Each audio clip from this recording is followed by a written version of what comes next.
السلام علیکم۔ بسم اللہ الرحمن الرحیم۔ نحمدہ و نصلی علی رسولہ الکریم۔ آج ہم سورہ الرعد کی آیت 28 کا مطالعہ کریں گے۔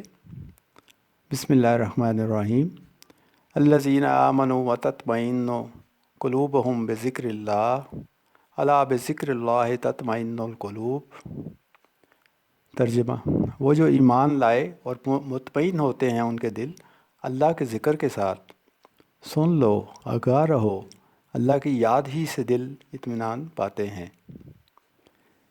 اس آیت میں ہمارا رب ایمان لانے والوں کا تذکرہ کر کے ایک بہت بڑا اصول اور حقیقت بیان کر رہا ہے۔ سب سے پہلے تو اس رب کی عظمت کو تصور میں بٹھائیے کہ جس کی صرف کرسی کی وسعت کا اندازہ کریں کہ ہماری زمین اور 7 آسمانوں کی کرسی کے مقابلے میں سائز کے حساب سے ایک انگوٹھے یا چھلے جتنی نسبت ہے، اور اس کے عرش کی وسعت کا اندازہ اس سے لگائیں کہ اس کی عظیم الشان کرسی کی سائز کے حساب سے عرش کے مقابلے میں ایک انگوٹھی یا چھلے کی نسبت ہے۔ یہاں سے اللہ کی عظمت و بڑائی کا تصور اپنے ذہن میں بٹھائیں اور پھر دیکھیں کہ ہمارا عظیم الشان رب ہمارا تذکرہ کر کے کیا کہہ رہا ہے۔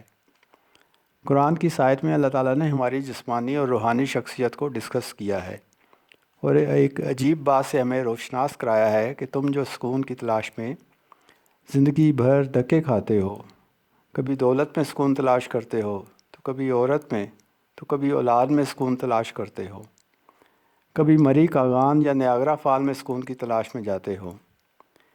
ایمان لانے والے بندوں کی خاصیت یہ ہے کہ ان کے دل میری یاد سے ہی چین پاتے ہیں، لیکن یہ اللہ کی یاد سے دل کو سکون پہنچانے کی کوالٹی ایک نشست یا ایک دن کی ریاضت سے نہیں حاصل ہوتی ہے۔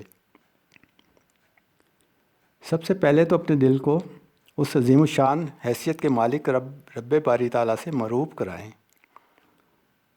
اسی رب کو اپنا سب سے قریبی دوست بنائیں، اپنا رازدار بنائیں، دل ہی دل میں اس سے باتیں کریں، اپنے پرابلم اس کے ساتھ تنہائی میں شیئر کریں، اس سے اپنے مسائل میں مدد مانگیں۔ آپ صلی اللہ علیہ وسلم نے فرمایا، اللہ اپنے کسی بھی بندے کے ساتھ ویسا ہی ہے جیسا وہ اپنے رب کے متعلق گمان کرتا ہے۔ اگر آپ اپنے رب کو اگنور کرتے ہیں تو رب باری تعالیٰ بے نیاز ہے۔ اگر آپ اپنے مسائل اس سے ڈسکس کرتے ہیں تو رب آپ کے خلوص کی نسبت سے آپ کے مسائل حل کر دیتا ہے۔ اپنے آپ کو اپنے رب سے اتنا انگیج کر لیں جیسے کہ کسی کمپس کو جس رخ پر رکھیں تو وہ نارتھ اور ساؤتھ کی جانب اپنا رخ کر لیتی ہے۔ آپ بھی خوشی غمی کے جن لمحات میں سے گزر رہے ہوں، خود کو رب سے اٹیچ رکھیں۔ ایک نماز پڑھ لی تو اگلی نماز کا ساتھ ہی دل میں پلان کر لیں۔